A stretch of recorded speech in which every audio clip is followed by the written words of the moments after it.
Hello and welcome to Mastering C++ 20 Features. In this lecture, we will put together a simple coroutine. With that being said, putting together a simple coroutine is not that simple. The ideas and concepts that we will develop in this lecture will be useful for the upcoming lectures. So brace yourself and let's start. The simple coroutine that we aim to put together is called foo. It has elements like return object, which is the return type of foo, or the return type of coroutine itself, two print statements for our foo coroutine, and a statement which is go await std suspend always. According to CPP reference, a function is a coroutine if its definition uses the go await operator, the co yield keyword, or the co return keyword. And coroutines have exception in that they cannot use plain return statements. Here's a summary of the coroutine's requirements. Let's look again at the return object of the coroutine. The return object has to be defined by the implementer of the coroutine and must follow a specific semantic. It can be very simple or can do complex actions. So before creating the coroutine, we really need to create the return object. This return object can be simple or can do complex tasks or actions. For our case, we will first begin with the very simple return object. And to start with, we will let the compiler tell us, or at least give us a hint on what return object must look like. To that end, we write the following simplest but incorrect coroutine. It is incorrect because in this case the coroutine uses co-await but returns int. This is wrong, but that's kind of the point here. So in this code, I included the coroutine header and defined the coroutine like I mentioned in the slide. And here in this line, execute the coroutine. And here we try to compile the coroutine, and as expected, there's a compilation error. The error is unable to find the promise type for the coroutine when it encounters co-await statement. By the way, some of you might need to use the -f coroutine -p thread flag. So yeah, if it doesn't compile, please try using these flags. And this was the error that we got during compilation. And what was the error actually? The error was about promise type, a missing promise type. So the promise type is actually a part of the return type of foo, and in our case, return type was the return object. Promise type is actually an object, that is a struct or a class. It must have the name promise type. Note this spelling and the casing. Promise underscore type, all in lower cases. That's the exact name it should have. And it should be nested within the return object of the coroutine. Therefore, the structure would look like this. There's a struct or a class return object. Inside that, we have the nested promise type object. It can be a struct or a class. Doesn't matter. It should be an object. And one more thing to note, promise type doesn't have any relation to std promise found in the async library of standard. It's not related to std future or std promise. It's a coroutine entity. At this point, our promise type is incomplete, and we need to add some structures to make it a valid promise type. So promise type must at least provide a constructor. In the most simple cases, it is generated implicitly by the compiler. So we don't need to provide it. And then a method initial suspend, which returns an awaiter object. A non-throwing method final suspend also returns an awaiter object. A method getReturnObject that returns the parent type of the promise type. The parent type of promise type in our case is the return object itself, which is the outer class of promise type. And finally, a method unhandledException that returns void. If you noted carefully, we introduced a new term, awaiter object. This term is also quite involved in coroutine world, but for our case, for this lecture, we will use the simple and most trivial ones provided by the C++ standards. Of course, we will come back to the details in the later lectures, but for now we use the simple trivial awaiters. These two trivial awaiters are std suspend always, which tells the compiler to perform a suspend action on the coroutine, and std suspend never, which tells the compiler or the runtime system to not perform a suspend action on coroutines.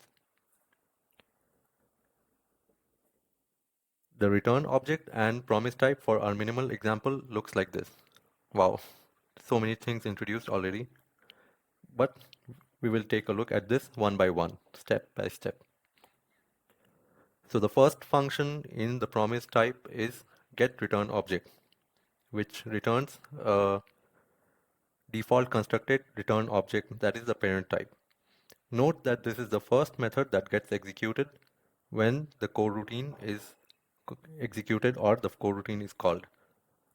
Its job is to construct the return object.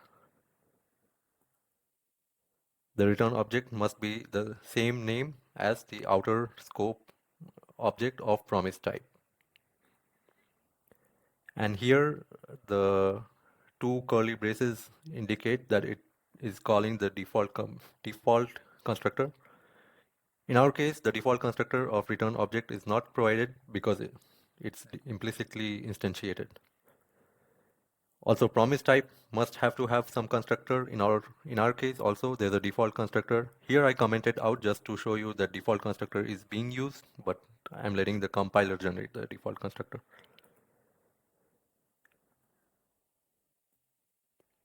Then the next but very important method is initial suspend. It returns an awaiter. In our case is std suspend never. It can also return std suspend always. We choose which one we want to return. This method gets executed just before a coroutine starts its execution. That is, when the foo begins execution, before the first line of foo is executed, initial suspend method is executed by the runtime system. And here, in our case, initial suspend returns suspend never, which indicates the runtime system to not suspend the coroutine when the coroutine begins execution. If it had returned suspend always, the coroutine would have suspended immediately, even before it had begun executing the first line. And then we have the method final suspend, which is executed when the coroutine finishes execution. Note this method is a non-throwing method. It must be a non-throwing method, in fact, else there's a compiler error. And a method unhandled exception. We will come back to this method in the later lectures. For now, we just leave it as it is. We don't really plan to introduce exceptions in our coroutines, so this is sufficient for us.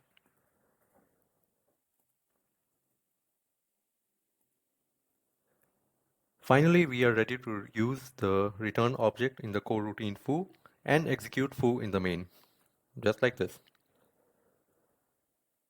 So I have a question. If you went through the lecture thoroughly, the question is, what gets printed when the above program is executed? Pause the lecture and try to think. In case you're still thinking, I have a hint for you. So try to look in the slides of initial suspend and try to look into the coroutine, specifically the co-await statement. Which awaiters are being used in the initial suspend and the co-await statement.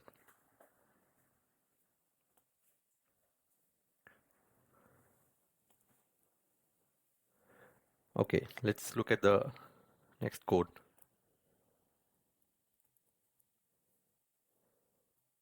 Here I have the return object. The return object has a nested promise type. The promise type has method initial suspend, final suspend, get return object, unhandled exception, just like I showed in the slide, and the coroutine foo using the same return object. Here in the main I execute foo once again. If we compile,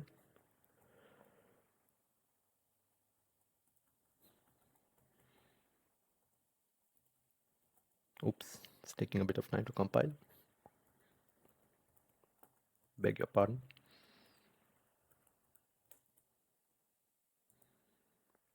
And here we get the first hello statement from foo.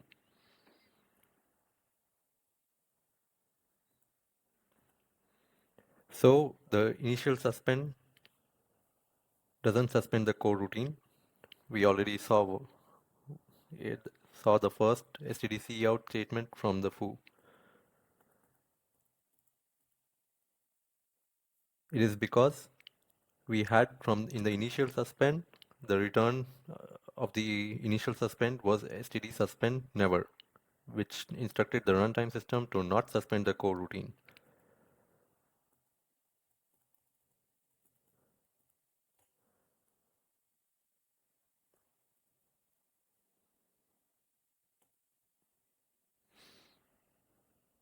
And because the runtime system didn't suspend the coroutine on initial suspend, the first cout statement was executed. And when foo reached the execution of co-await std suspend always, it got suspended. Therefore, the next statement in foo is not executed. So let's summarize what we learned so far. We looked at how to create a simple coroutine, understood in detail the anatomy of return object of a minimal coroutine. We looked in detail the structure of the simplest promise type of the coroutine's underlying return object. And with the help of promise type initial suspend, keep the coroutine initially in suspended state by using std suspend always awaiter, or in a running state by using std suspend never awaiter. Finally, we instantiated and ran a simple coroutine.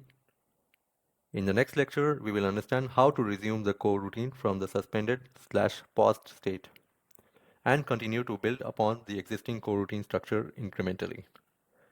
I hope you enjoyed the lecture. I'll see you in the next lecture. Thank you and goodbye. Hello there. If you enjoyed watching this video, don't forget to hit the like button and subscribe to my YouTube channel. If you have any questions or if you would like to start a discussion on the topic covered in this lecture, please feel free to leave a comment on this video. And lastly, if you are interested to learn more about my courses, then log on to my course website, mastering-modern-cpp-features.thinkific.com. Thank you.